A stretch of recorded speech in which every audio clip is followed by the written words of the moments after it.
안녕하십니까. 위트뉴스 교수입니다. 자, 기독교 세계관 계속 공부해 보도록 하죠. 오늘은 인공지능 시대의 인간론 계속해서 공부를 해 보도록 하겠습니다. 성경 한번 볼까요? 창세기 3장을 한번 보도록 하겠습니다. 창세기 3장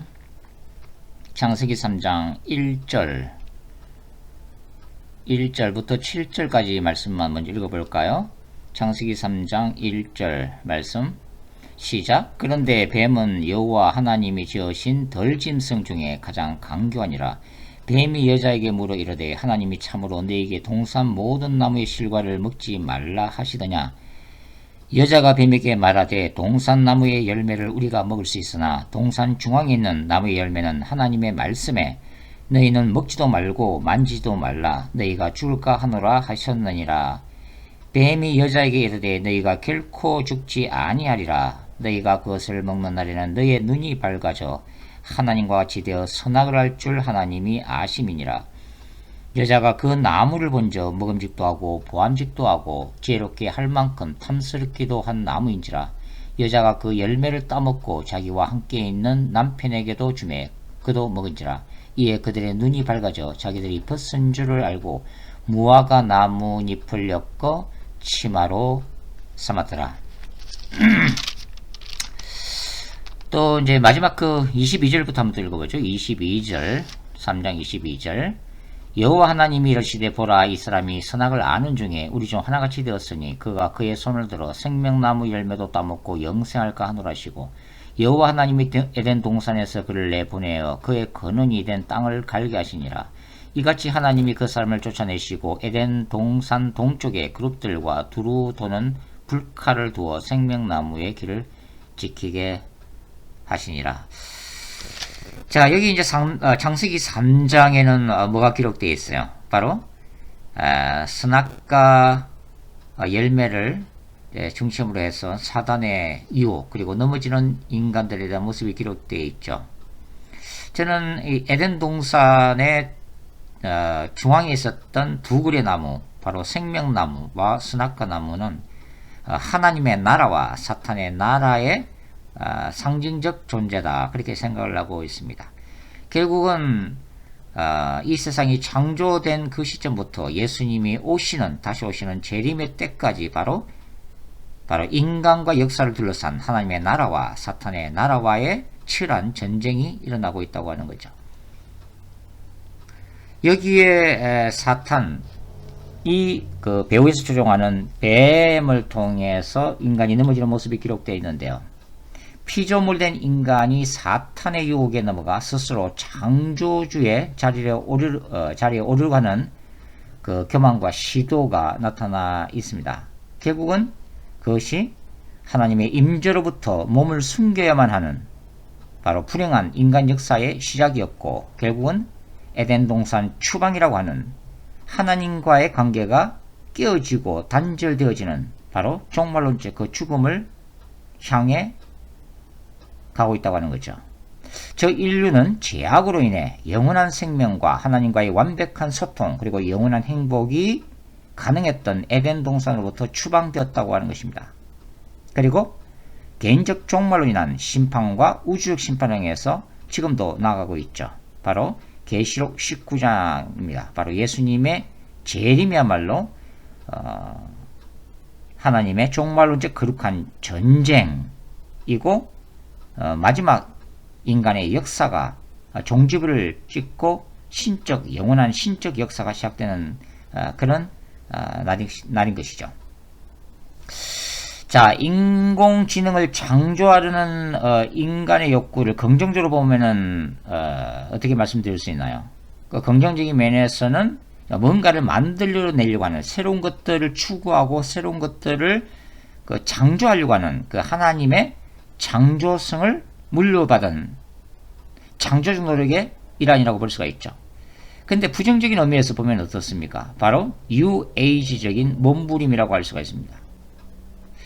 기본적으로 하나님에 의해서 창조된 피조물인 인간이 최첨단 인공지능을 만들어서 적어도 그 AI에 대해서는 스스로 창조자의 자리에 서고 싶어 한다는 거죠. 그리고 AI를 통해서 또 바로 신의 자리에 올라가고 싶어 한다고 하는 것입니다.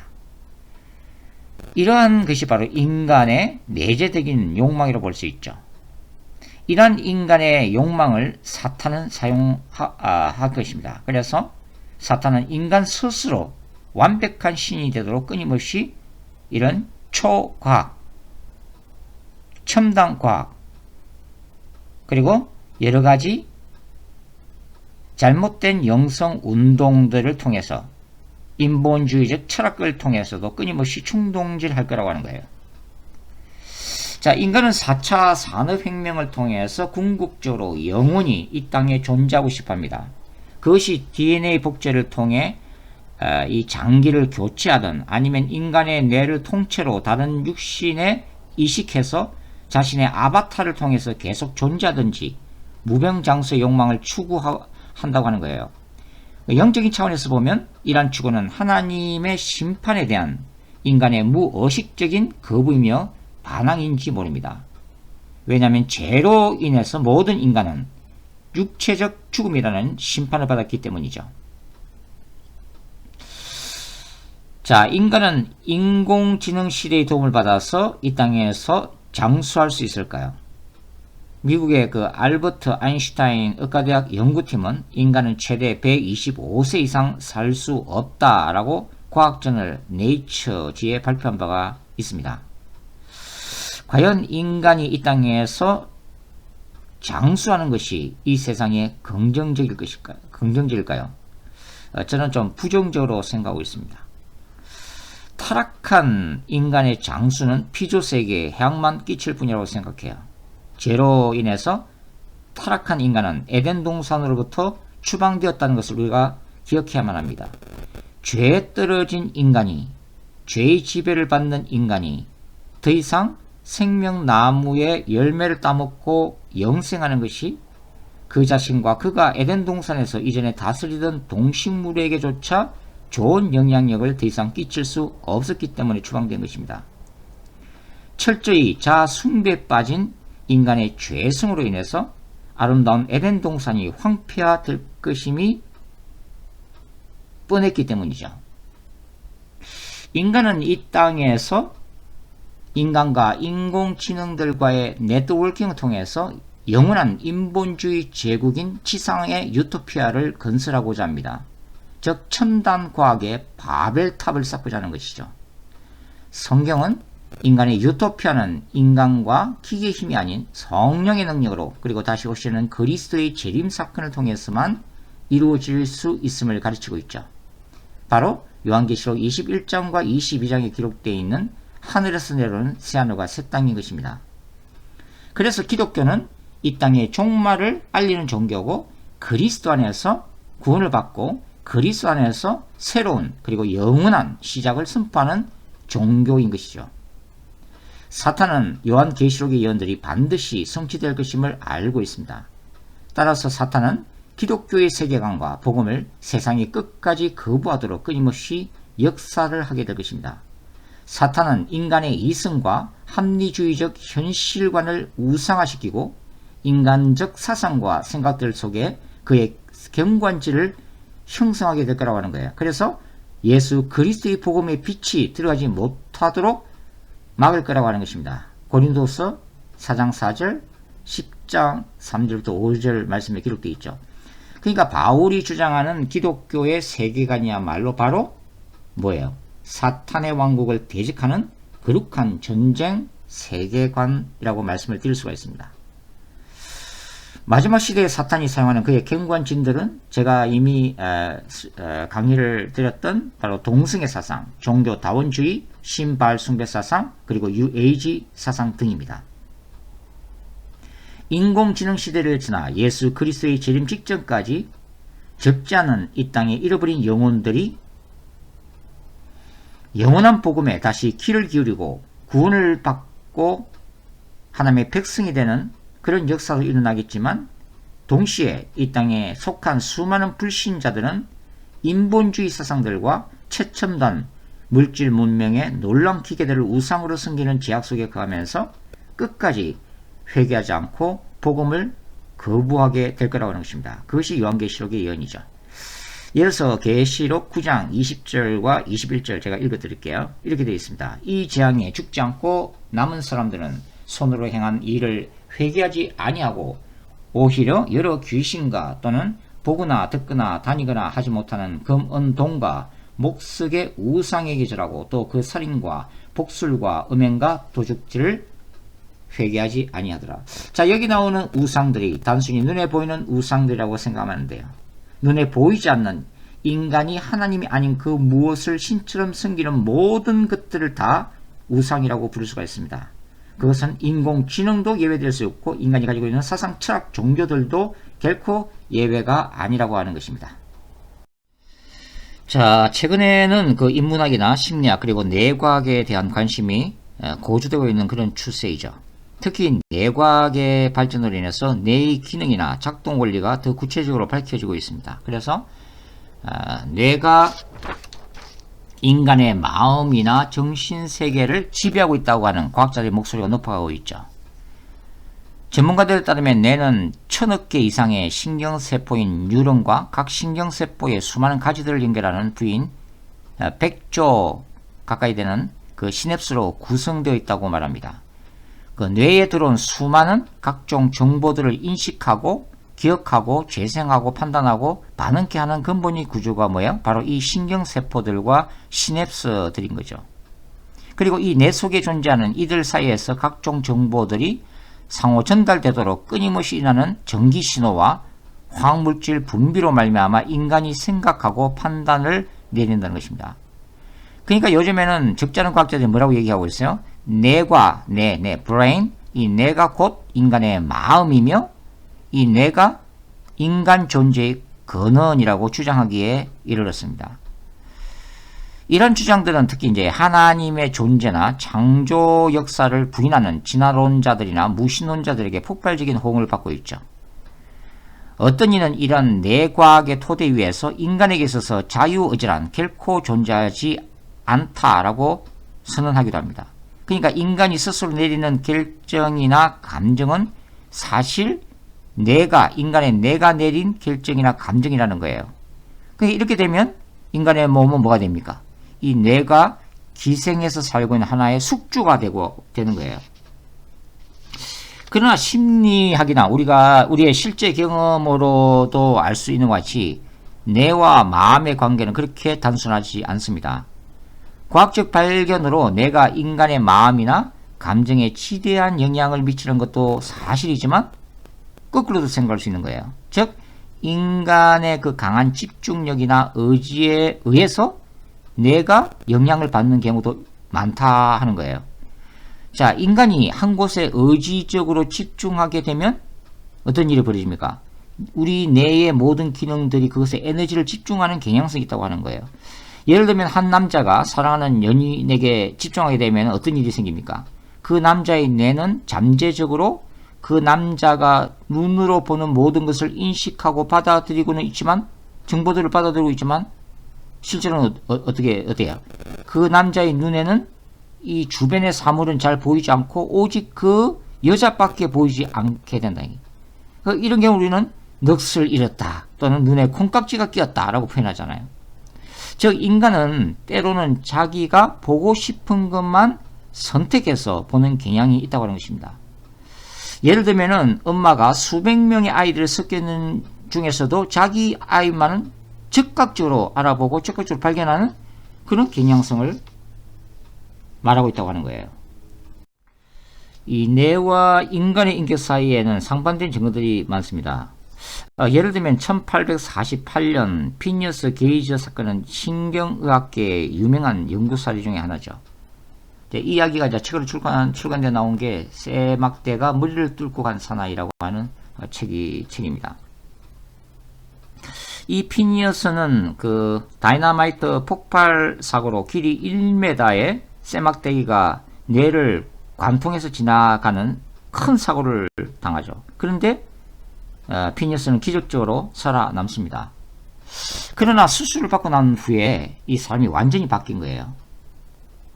그러니까 이 사람의 그 전두엽이 이제 손상이 되는데 전두엽은 뇌 앞쪽에 있는 거죠. 그러니까 주로 이제 기억이라든지 감정 이런 것들을 관할하는 곳으로 알려져 있죠.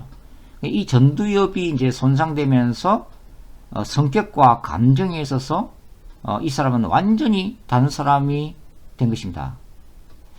그래서 이제 과학자들이나 의학자들은 이런 것들을 연구를 하면서 뇌의 전두엽이 사람의 인격 상태, 마음, 감정 뭐 이런 것과 밀접한 관계가 있다고 생각이 됐다고 하는 거죠.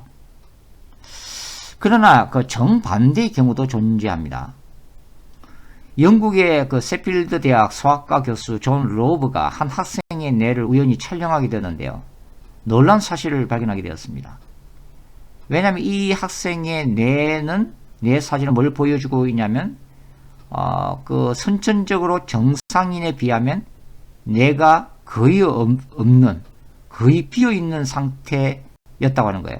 근데 그럼에도 불구하고 그 학생은 여전히 정상적인 생활을 하고 IQ도 126이나 되었다고 합니다. 그러니까 이런 경우는 또 뇌가 인간에게 절대적인 영향을 못 미치는 경우에 또 특이한 사례라고 볼 수가 있다고 하는 거죠. 따라서 인공지능 개발과 뇌과학이 발전하면 할수록 인간이 과연 어떤 존재인가에 대한 관심도 높아지고 인간 존재를 탐구하는 철학 등 인문학이나 심리학에 대한 관심도 함께 높아져 가고 있는 것이죠. 그러나 인간은 하나님이 창조하신 신비에 가까운 존재라고 할 수 있죠. 그래서 인간의 본질에 대해서 가장 신뢰할 만한 정보를 제공하는 책은 뭐예요? 역시 성경이라고 말씀드릴 수가 있습니다. 인간의 구조를 설명할 때 우리는 보통 이분법으로 설명하는 경우가 있죠. 그러면 육체와 영혼입니다. 그리고 또 3분법으로도 설명을 할 수가 있어요. 영육혼으로 이렇게 설명하죠. 그러나 우리가 알다시피 성경은 그 헬라 철학의 이원론을 거부하기 때문에 우리는 저는 이제 3분법적 일체설이라고 표현하고 싶어 합니다. 헬라 철학에서 인간의 몸은 인간의 영혼, 인간의 정신을 가두는 하나의 감옥으로 취급을 하죠. 따라서 초대교회 안에서 이단으로 정제되었던 이 영지주의적인 가르침은 신적 지식, 즉 깨달음을 통해서 죽음, 곧 인간의 몸으로부터 인간의 정신이 영원히 해방된다고 믿었습니다. 그러나 성경은 뭐라고 가르치고 있어요? 하나님이 창조하신 물질 세계를 악한 것으로 보지 않습니다. 그리고 인간이 죽을 때 인간의 육체는 영혼과 분리되지만 그리스도께서 재림하실 때 신자의 몸은 어떻게 된다고요? 변화된 부활체를 입는다라고 하는 거죠. 그 부활체를 입고 영원한 천국으로 들어가게 될 것이라고 하는 것입니다. 따라서 이 3분법적 일체설이라고 하는 것은 뭐예요?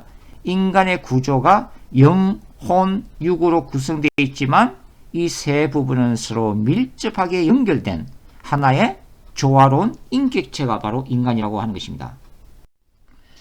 기본적으로 인간의 영, 스피릿은 히브리어로 루아흐라고 합니다. 이 루아흐는 본래 이제 바람, 호흡, 뭐 생기, 뭐 그런 뜻인데요. 헬라어로는 프뉴마라고 불러요. 프뉴마. 사람의 그 혼, 영어로는 소울이죠. 사람의 혼은 히브리어로 네페시라고 부릅니다. 이 네페시는 마음이나 자로도 이렇게 번역할 수가 있죠. 그리고 헬라어로는 피시케, 정신으로 표현합니다.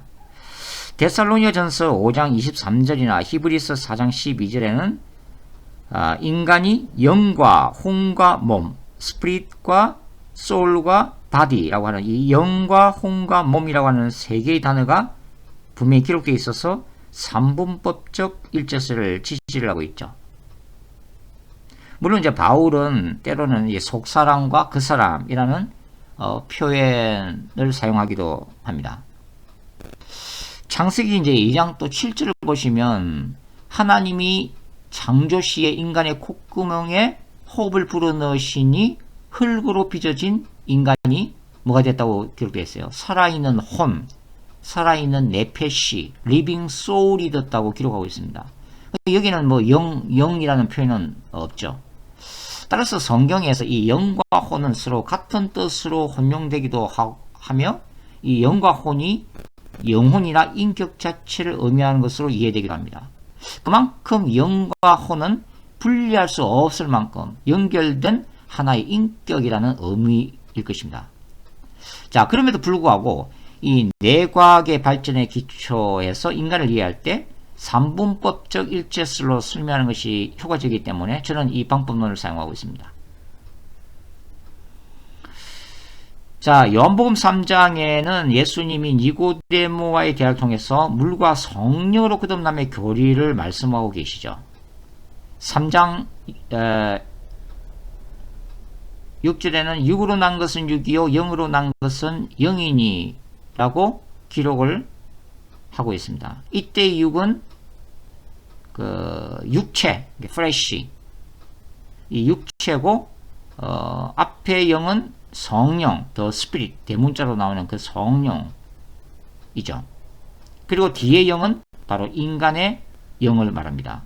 즉 성령께서 인간의 영을 탄생시킴, 성령께서 인간의 영에 생명을 부여하심이라고 하는 의미죠. 이 예수님을 믿을 때 회개와 예수 그리스도를 믿는 믿음을 말미암아 거듭난다고 하는 것은 바로 구원 사건입니다. 그래서 저는 이 인간의 영을 인간의 혼과는 다른, 이 인간의 영이 정확히 뭘 얘기하고 있는지는 아무도 알 수가 없죠. 이 그러나 저는 이제 인간의 영이 인간의 혼과는 분명히 다르면서도, 물론 두 개가 이제 떼어내려 뗄 수도 없지만은 그러나 구분은 되죠. 이 인간의 영이 이 하나님과의 관계에 있어서 더 본질적인 부분이 아닌가 그렇게 생각하고 있습니다. 바울이 고린도전서 3장 16절에서 신자의 몸이 성령께서 거하시는 지성소라고 표현할 때 바울은 예루살렘 성전의 구조를 생각하고 있었죠. 그리고 성령께서 특히 인간의 영 안에 거주하신다는 의미로 사용했다고 하는 것입니다. 성막이나 성전은 세 구조로 되어 있죠. 성막들, 그 다음에 성소, 그리고 지성소, 이게 세 구분으로 되어 있죠. 이러한 의미가 저는 논리적이라고 생각하는데요. 왜냐하면 그 사탄의 경우는 구원받은 인간의 영은 침범할 수가 없습니다. 왜냐하면 그 구원받은 신자 같은 경우는 인간의 영 안에 누가 있어요? 바로 성령께서 내주에 계시잖아요. 그러니까 사탄이 인간의 영역을 들어갈 수가 없다는 거예요. 들어갈 수는 없지만 그러나 인간의 혼적 영역, 우리가 소위 말해서 지정의로 표현되는 인간의 감정, 뭐 정신, 생각, 양심, 뭐 이성, 자유, 의지, 뭐 이런 영역이나 육체는 공격할 수 있다고 하는 거예요. 여러분, 불신자가 예수님을 영접할 때 두 가지 사건이 발생합니다. 불신자의 혼은 분명히 내 활동과 관련해서 지각과 감각과 기억을 가진 정상적인 존재이면 틀림이 없지만 그의 영은 죽어 있었다고 볼 수 있는 거예요. 예수 믿기 전에는 말이죠. 사도 바울 같은 경우는 영의 죽음을 사탄과 죄의 완전한 지배하에 있는 것으로 간주하고 있습니다. 에베소서 2장 1절부터 3절에 기록되어 있죠. 그러니까 이 영이 죽어 있으면 어떻게 돼요? 그의 혼의 상태와 관계없이, 즉 바꾸고 말하면 그가 아무리 도덕적이고 윤리적인 선한 삶을 산다 할지라도 그는 지옥으로 떨어지게 되어 있다고 하는 것입니다. 왜냐하면 그의 영이 죽어 있으니까, 그의 영이 사탄에게 속해 있으니까 말이죠.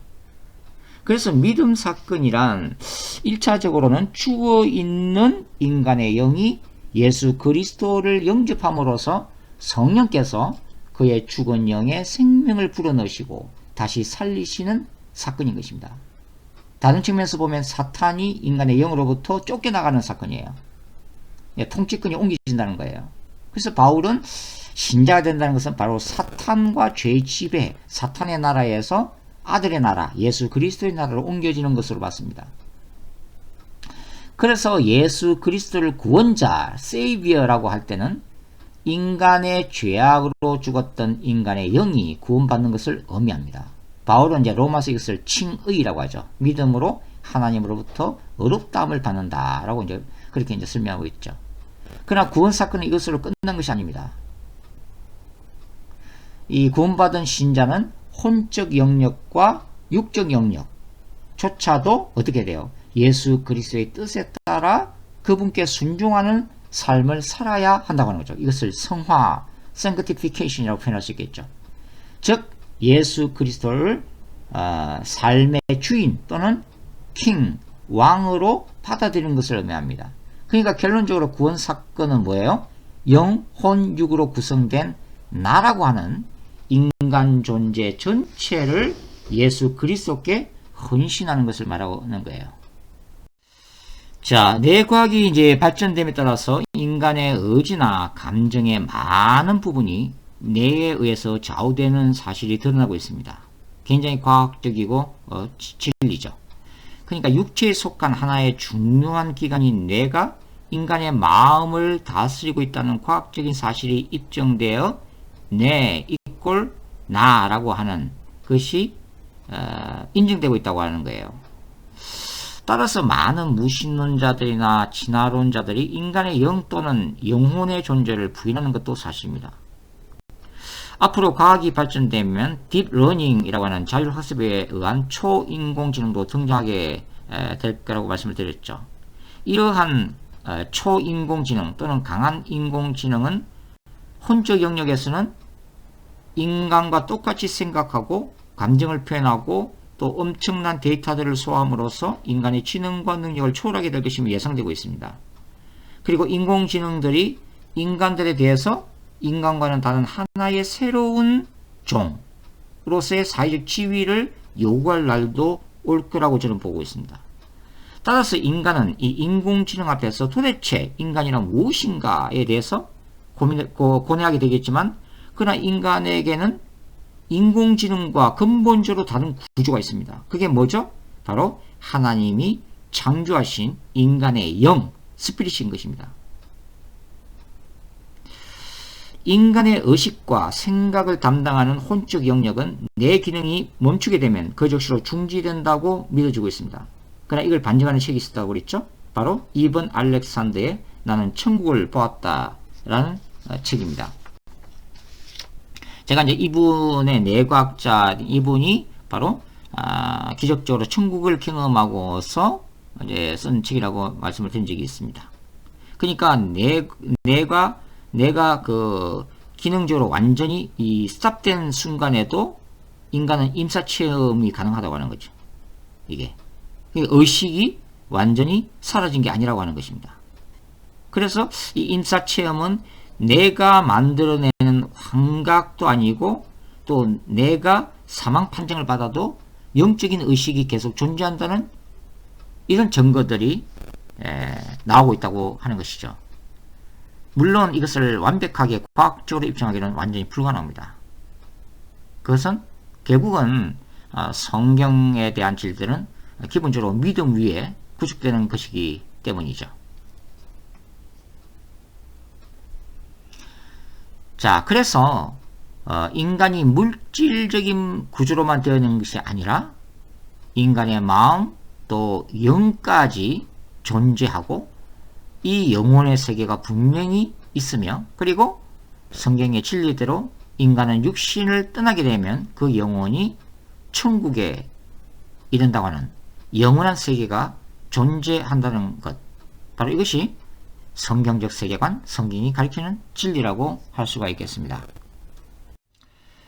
뇌과학의 발전으로 인간 존재의 본질에 대해서 인간은 더욱 깊이 고민하게 되었습니다.